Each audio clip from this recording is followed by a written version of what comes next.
How the times have changed. I hope I'm not dating myself by talking about this, but do you remember the days when there used to be the electric and the gas serviceman who would come around from house to house and check the meter?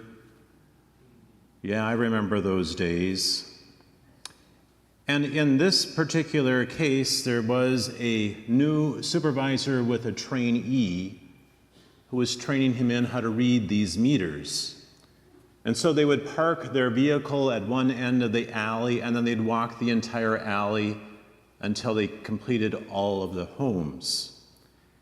And when they came to the last home, a woman was looking out the kitchen window and watched the two men as they checked her gas meter. After they finished checking the meter, the supervisor, he challenged the young trainee to a race back to the vehicle to see who could get there first. He wanted to prove, even though he was an older guy, he could still do it. And so the two of them went off running as fast as they could. And as they reached the vehicle, they stopped and they heard feet running behind them, only to see the woman who was standing at the kitchen window. Stopping, they asked her, "What's wrong? What's up?" And with deep breaths, she said, when I see two gas men running as hard as you two were, I figured I better run too.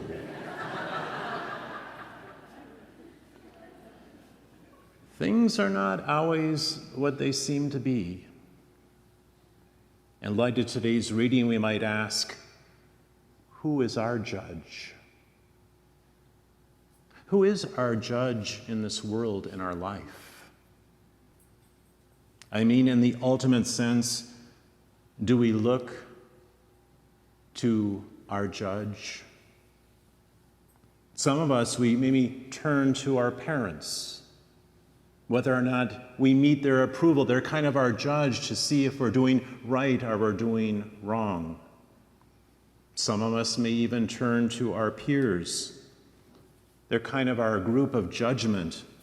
That's the ultimate criterion that determines our actions in our lives. And some of us, we might even turn to ourselves and think, well, I'll be the judge of things. I'll determine what's right and what's wrong for myself.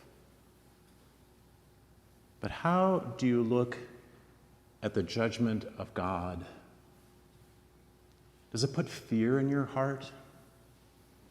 A little worried, a little concerned when that day comes and you have to give an account of all of your actions, the things that you've done?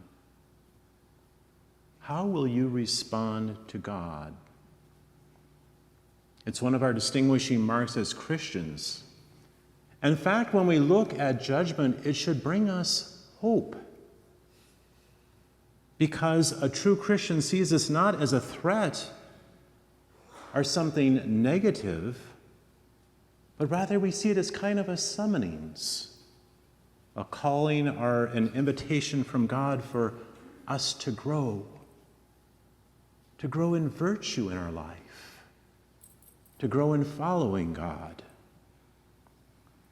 To believe and assert that Christ will come again is to believe and assert that we are in the process of becoming, the process of growing into becoming saints in our lives.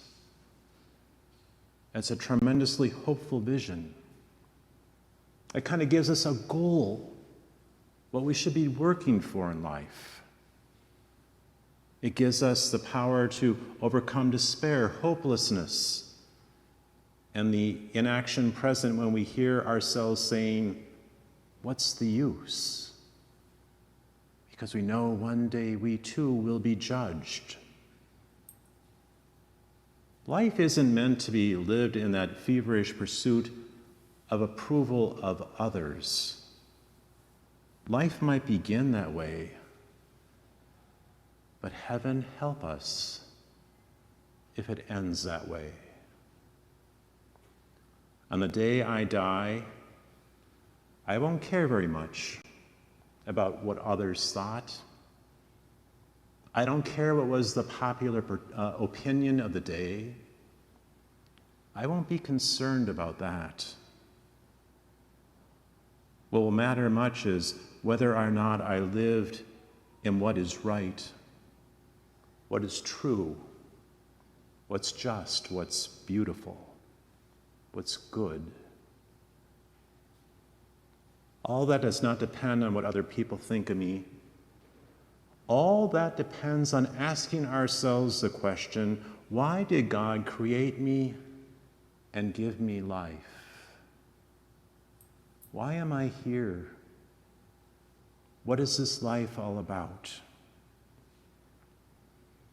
I am what I'm based on the many, many decisions that I made in my past. I also am what I am based on my vision of the future, and I am on what my life will say to God when I'm called out of this earth. He gave me life. And the question is, what have I done with it? Your life here is very real. You can't say to yourself, well, I really begin life when I retire. We can't wait until then. What if your life is called before that? Will you be ready? What others think is of some value, of course, it always is, and sometimes we can see through what other people say what God has to say about things. But the ultimate reality is that it is up to you to be an independent person who has met the challenges because of a true son or daughter of God. That's what's going to matter. Like our great heroes, our great heroines of the past, who had the courage, who had the strength to stand alone and to be judged by God alone. They worked through their life. They met the challenges. They faced the work of the day.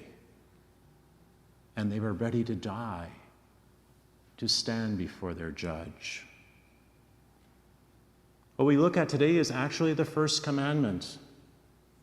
I am the Lord your God. You shall not have strange gods before me. It is God who ought to be the ultimate judge of our worth, of our deeds, not others, and not just ourselves. And so you and I, especially in these times, and they are changing times, are called to give witness, to give testimony in our world, in our times.